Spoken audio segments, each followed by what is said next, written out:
dunia.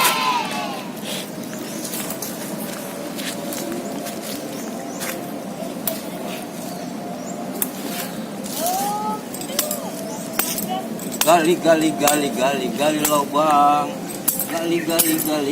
gali lubang, menutup lubang, menggali lubang, lubang baru terbuka, tertutup sudah lubang yang lama, lubang baru terbuka, gali lubang, tutup lubang, pinjam duit buat bayar utang, gali lubang, tutup lubang, utangnya nggak hilang.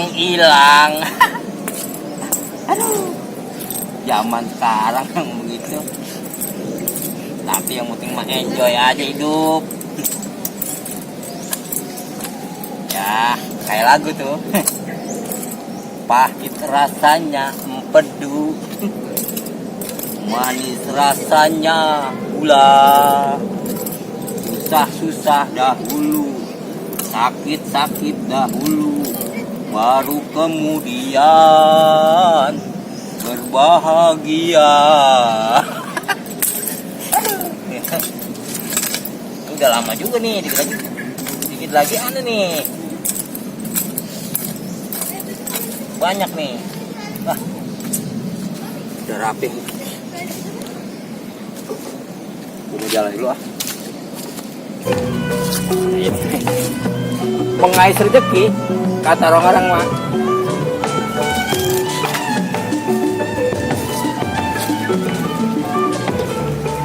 Jadi yang namanya mancing itu sebetulnya itu pekerjaan basah. Apa sebab pekerjaan basah? Sebab kita kalau mancing di air, itu namanya mancing.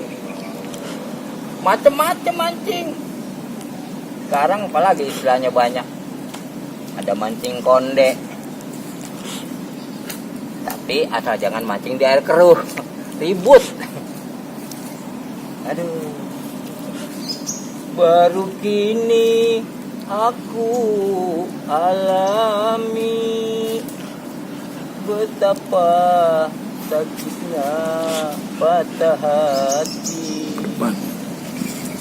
Mau manggil boleh, mau assalamualaikum boleh. Bukan main ki.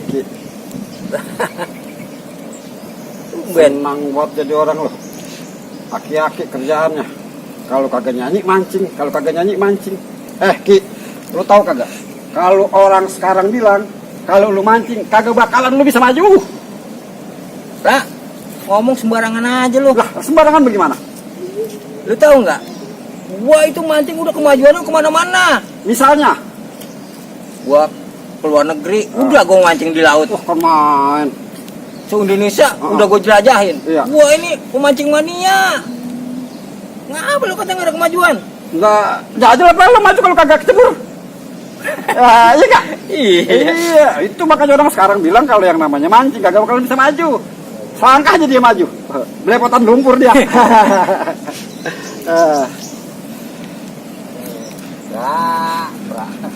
Tapi asal lu tahu ya. Iya, bagaimana?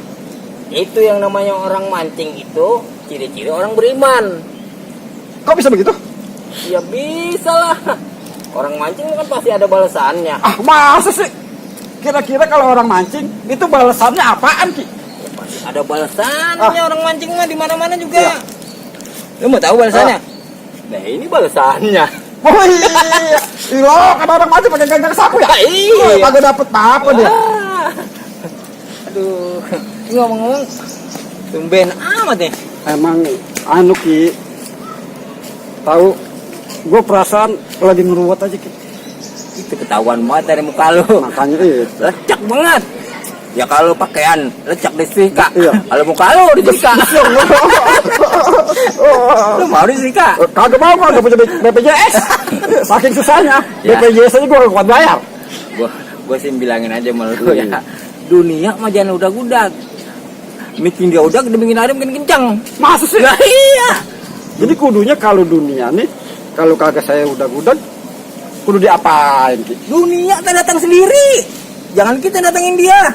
Kira-kira caranya bagaimana tuh biar supaya dunia datang ke pangkuan kita? Nah, yang namanya dunia mau datang ke kita Nah itu kan kita harus saling tolong menolong. Saling tolong menolong kepada sesama. Sesama. Wah, cakep itu. Iya. Terus juga jangan lupa kita nolongin Tuhan. Gila lu. Lu jangan sembarangan, Ki. Umur lu udah tinggal seleher. Terus lu pakai belagu-belagu, pakai mau nolongin Tuhan. Wah, gila lu, Ki. Tuhan tuh maha kuasa atas segala sesuatu yang ada di langit maupun yang ada di bumi. Semuanya di bawah kekuasaan Dia. Pakai belagu-belagu lu, pakai mau nolongin Tuhan. Kupur ntar lu.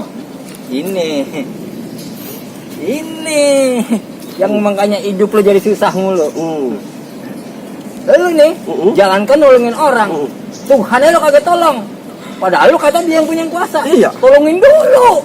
Caranya bagaimana, Ki? Caranya? Lu pengen tahu nih? Pengen banget saya tahu. Nah, kalau lu mau tahu, lu ngikut gua. Ayo.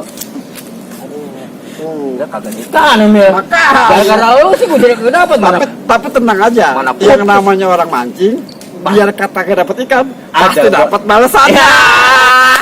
Gue demen nih. Ayo. Sama lu begini yang gue demen nih. Mana putus lagi nih.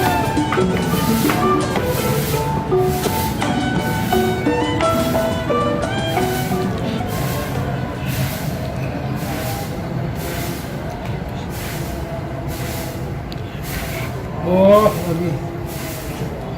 Mana Jafra ya? Tadi bareng. Wah.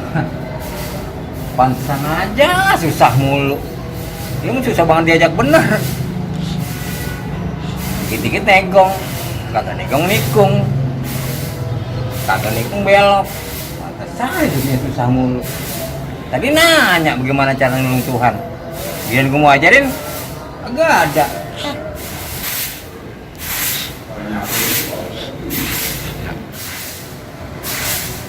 Nah ini yang disebut nolongin Tuhan.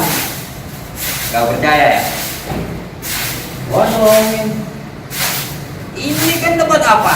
Musola. Musola kan tempat ibadah. Itu kan disebut juga rumah Tuhan. Nah, kalau rumah Tuhan kita kotor, masa Tuhan nyuruh malaikat yang nyapu? Nah kita ngapain? Nah, ini namanya nolongin Tuhan. Sebab kalau kita udah nolongin Tuhan, insya Allah Tuhan akan nolongin kita. Paham nggak? Paham kan?